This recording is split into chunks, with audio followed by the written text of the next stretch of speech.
ফলতায় পুনর্নির্বাচন, সেখান থেকে সকাল থেকে কিন্তু আপনাদের সামনে সেই ছবি তুলে ধরছি। সকাল 7টা থেকে শুরু হয়েছে ভোট গ্রহণ এবং নির্ভয়ে ভোটাররা ভোটদান করছেন। এবং আমরা দেখেছিলাম যে 2026-এর বিধানসভা নির্বাচন দ্বিতীয় দফার দিন ফলতায় কিন্তু একাধিক অভিযোগ উঠে আসে, অশান্তির ঘটনা সামনে আসে এবং আজ সেই কারণে এই পুনর্নির্বাচনের সিদ্ধান্ত নির্বাচন কমিশনের সকাল 7টা থেকে সেখানে ভোট গ্রহণ শুরু হয়েছে। এবং এই মুহূর্তের কি ছবি উঠে আসছে, সরাসরি রয়েছেন আমাদের প্রতিনিধি কোয়েল মন্ডল। কোয়েলের কাছে জানবো, কোয়েল, এই মুহূর্তে ভোট কেন্দ্রে কি ছবি দেখতে পাচ্ছ?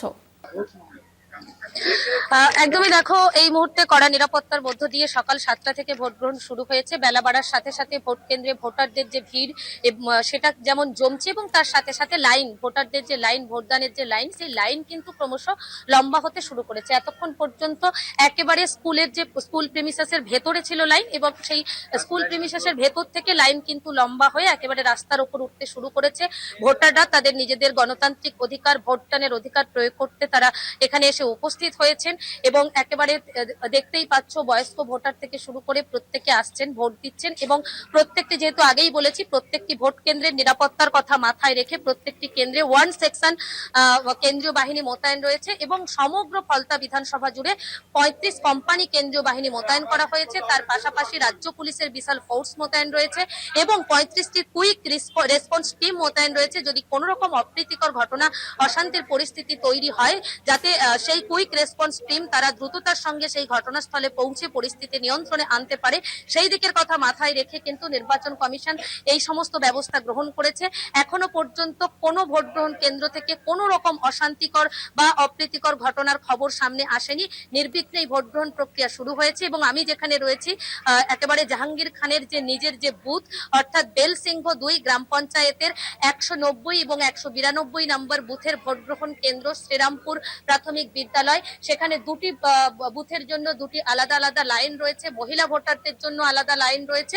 তারা প্রত্যেকেই কিন্তু নিজেদের গণতান্ত্রিক অধিকার অর্থাৎ ভোট দান করতে তারা দাঁড়িয়ে রয়েছে এবং এখানে কিন্তু দুটি বুথের বিএলওরা তারা রয়েছেন, ভোটারদের স্লিপ দেখে এবং তাদের সিরিয়াল নাম্বার মিলিয়ে তাদেরকে লাইনে পাঠিয়ে দিচ্ছেন। দুই বুথের বিএলওরা রয়েছেন। কিন্তু যেটা বারবার কিন্তু জানাচ্ছিলাম, এই পুনর্নির্বাচনেও অত্যন্ত গুরুত্বপূর্ণ, কারণ আমরা জানি রাজ্যের মসনদে এই মুহূর্তে বিজেপি কিন্তু বসেছে, অর্থাৎ সরকারের পালাবদল হয়েছে। বিজেপি প্রথমবার রাজ্যে সরকার গঠন করেছে। সেক্ষেত্রে ফলতার যে পুনর্নির্বাচন, সেখানে বিজেপি প্রার্থীর জয়লাভ কিন্তু বিজেপির কাছে অত্যন্ত গুরুত্বপূর্ণ বিষয়। আর সেক্ষেত্রে একটা নাটকীয় মোড় নিয়েছিল এই ফলতার পুনর্নির্বাচনকে কেন্দ্র করে গত মঙ্গলবার দুপুর 2টোয়। কারণ ফলতা বিধানসভা কেন্দ্রের এই যে তৃণমূলের প্রার্থী জাহাঙ্গীর খান, তিনি গত মঙ্গলবার অর্থাৎ পুনর্নির্বাচনের শেষ দিনের প্রচার, সেই শেষ দিনের প্রচার শেষ হওয়ার কয়েক ঘন্টা আগে মঙ্গলবার দুপুর 2টোয় তিনি কিন্তু নির্বাচন থেকে সরে দাঁড়ানোর কথা ঘোষণা করেছেন এবং সেই মতন দেখলাম শুধু নির্বাচন থেকে নয়, এলাকা থেকে বেপাত্তা, বাড়ি থেকে বেপাত্তা এবং নিজের ভোটদান কিন্তু তিনি এখনো করতে আসেননি। আদৌ আসবেন কিনা, নিজের গণতান্ত্রিক অধিকার প্রয়োগ করবে কিনা, সেটা নিয়ে একেবারে সন্দেহ থেকে যাচ্ছে। তবে ভোটাররা নিশ্চিন্তে ভোট দিতে পারছেন। তারা বলছেন বিগত দিনের ভোট আর এবারের ভোট আকাশ পাতাল তফাৎ, চিত্রটা অনেক বদলেছে, শান্তিপূর্ণ নির্বাচন হচ্ছে এবং নিরাপত্তার মধ্য দিয়ে তারা প্রত্যেকে ভোট দিতে এসেছে। তো সেক্ষেত্রে এখনো পর্যন্ত এই ফলতার কিন্তু যে একেবারে এই জাহাঙ্গীর খান তাবড় নেতা ছিল এবং এখানে সকলের বস ছিল, জাহাঙ্গীর খানের কথাতেই নাকি ফলতার পাতা নড়তো। তো সেই সমস্ত জায়গায় আমরা এরকমও গল্প শুনেছি, ছোট বাচ্চা সে যদি আড়ি করতো, ঘুমোতে না চাইতো, খেতে না চাইতো, মায়েরা ভয় দেখাতো জাহাঙ্গীর আসবে, খেয়ে নে তাড়াতাড়ি, ঘুমিয়ে পড় তাড়াতাড়ি। সেই যে ত্রাসের পরিবেশ সৃষ্টি করেছিল জাহাঙ্গীর খান, সেই ত্রাস থেকে খানিকটা হলেও মুক্তি মিলেছে। তবে জাহাঙ্গীরের বাড়ির আশেপাশের লোকজন তারা এখনো পর্যন্ত আতঙ্কিত। তাদের চোখে মুখে, তাদের কথায় কিন্তু স্পষ্ট হয়েছে জাহাঙ্গীর খান কিভাবে ত্রাসের পরিবেশ তৈরি করেছিল এই এলাকায়। কারণ একেবারে জাহাঙ্গীরের বাড়ির সামনাসামনি বাড়ির লোক, তিনিও কিন্তু কোনো কথা বলতে চাইছেন না, কোন রকম মুখ খুলতে চাইছেন না, এইটুকুও বলতে চাইছেন না যে জাহাঙ্গীর সম্পর্কে মুখে জাহাঙ্গীর নামটাই তারা উচ্চারণ করতে চাইছে না। সব মিলিয়ে সেই ত্রাসের পরিবেশ, সেই সমস্ত কিছুর খানিকটা যেন অবসান হয়েছে।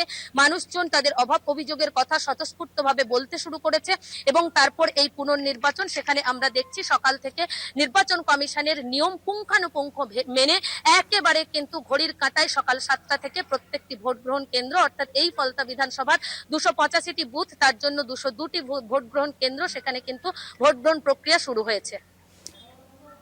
একেবারে কোয়েল, তুমি যেমনটা জানাচ্ছিলে যে এতদিন ক্লাসের পরিবেশ তৈরি করে রেখেছিল জাহাঙ্গীর খান, এবং সেই জাহাঙ্গীর খান এখন ভোটের ময়দানে নেই, কার্যত পালিয়ে গিয়েছেন ফলতার পুষ্পা। সেক্ষেত্রে সাধারণ মানুষ তারা কি বলছেন এই পালিয়ে যাওয়া নিয়ে? একদমই আমি একটু কথা বলার চেষ্টা করব। আগেই বলেছি একেবারে যেহেতু জাহাঙ্গীর খানের বাড়ির সামনের বুথ, এখানে মানুষজন খানিকটা আতঙ্কে রয়েছে। তবু আমি ভোটাররা যারা রয়েছেন তাদের সঙ্গে একটুখানি কথা বলার চেষ্টা করব, তাদের কি অভিমত এবারের ভোট নিয়ে একটুখানি কথা বলবো। ভোট নিয়ে মানে বিগত দিনের ভোট আর এবারের ভোট, বা গত 29 তারিখের ভোট আর এবারের ভোট, কোনো কি পার্থক্য আছে? হ্যাঁ, পাত্র এখন এবারে ভোটটা খুব শান্তিপূর্ণ এবং ভালো হচ্ছে। আগে ভোট কিভাবে হতো? আগের ভোটটা, হ্যাঁ, আগে ভোট চাপ থাকতো, অন্য পলিটিক্যাল থ্রেট অফ চাপ এইসব থাকতো। ভয় দেখানো হতো? হ্যাঁ, ভয় দেখানো হতো। নিজেদের ভোট নিজেরা দিতে পারতেন? আহ, অনেক সময় ফেরত যেতে হয়েছে, আবার কোনো সময় দিতে পারা গেলেও ভোট দিয়ে বেরোবার সময় থ্রেটনিং যে ব্যবস্থা হবে। এই যে পুনর্নির্বাচন আজকে হচ্ছে সকাল থেকে বা বিগত কয়েকদিন, এই লাস্ট হ্যাঁ। দিন জাহাঙ্গীর খানকে দেখেছেন না এলাকায়? দেখা না না না না, দেখা যাচ্ছে না? দেখা যাচ্ছে না। কি মনে হচ্ছে বাড়িতে নেই? আছে মনে হচ্ছে, কিন্তু সে একবার বন্দি দশার মতো। বেরোচ্ছেন না? সেই তাসের যে পরিবেশ, সেটা একদম নেই, একটু থমথমানি আছে, মানে অনেকে তো এখনো সেই ভয়ের স্মৃতিটা রয়েছে, তো নিকটস্থ লোকজন খুব একটা মুখ খুলছে না। এই জাহাঙ্গীরের প্রার্থীপদ প্রত্যাহার, তিনি তো নিজেই ভোট থেকে সরে দাঁড়িয়েছে, নিজে ঘোষণা করেছেন। কি মনে করছেন কেন হলো এটা? এটা হলো সার্বিক পরিস্থিতিতে সে যেগুলোর পাত্তা নেই, ফলে সেটা সরে যাওয়াটাই ভালো। এটা আরো উদারতা হলো, কিন্তু এ তো উদারতা নয়। মানে রাজার রাজ্য ভেঙে খান খান হ্যাঁ একেবারে। হ্যাঁ আর আপনারা কি স্বাধীনতা পেলেন কলকাতার বাসিন্দা? হ্যাঁ, অনেকটা ফ্রি মুক্ত, মানে এরকম ভোট তো এই প্রথম। চলে যাবো 15 বছর পরেই ভোট দিতে পারছি, বলুন। 15 বছর পরেই ভোট দিতে পারছি। এর আগে কি করতেন? এরপরে ভোট দিতেন না? মারবে আপনাদের ভোট কে দিত? লোকে। জাহাঙ্গীর বাহিনী? বলুন। লোকজন দিয়ে দিত ভোট। কত বছর পর আপনি ভোট দিতে এই এলেন? 15 বছর 15 বছর পর। মানে কি পঞ্চায়েত কি পঞ্চায়েত তো ভোটের কোনো গল্পই হয় না। জাহাঙ্গীর খানকে দেখছেন কয়েকদিন? না আর নেই?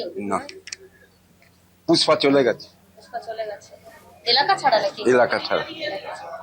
এই যে প্রার্থী পদ তুলে নিল জাহাঙ্গীর খান, বললো, তা বলতে পারছি না, মানে কি মনে হচ্ছে ও হঠাৎ করে সরলো কেন জাহাঙ্গীর? তা কি করে জানবো, তার বিপক্ষে। আপনারা শান্তি পেলেন? শান্তি মানে কি, কোন শান্তি? একটু বসবো, আমি পা কনকন করছি। একেবারে তুমি শুনলেন, ভোটাররা তারাও বলছেন যে পুষ্পা পালিয়ে গিয়েছে এলাকা ছাড়া, কেউ বলছেন ঘরের মধ্যে একেবারে বন্দি দশায় আছেন, বেরোচ্ছেন না।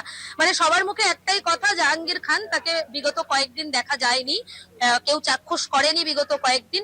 এবং অনেকে বলছেন, একজন ভোটার তিনি যেমন বললেন যে জাহাঙ্গীর বুঝে গিয়েছিলেন আর কেউ পাত্তা দিচ্ছে না, আর কিছু করার নেই, সার্বিক পরিস্থিতি রাজ্যে পালাবদল হয়েছে, তাই হয়তো তিনি এটা করেছেন, নিজের প্রার্থীপদ প্রত্যাহার করেছেন।